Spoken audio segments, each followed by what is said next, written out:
Hi friends, welcome to this channel. And in today's video, I will show you and tell you how you can disable silent mode in Instagram app.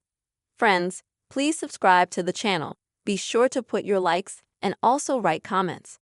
So let's get down to our topic today. And open the Instagram app on your mobile device. After that, go to your profile.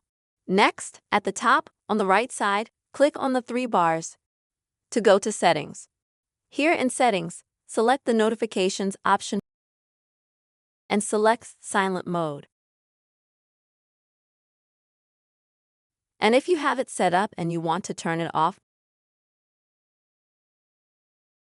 the only thing you have to do is click on this button here, next to the word Silent Mode, to turn it off and confirm your action. That way, friends, you will disable silent mode on your phone.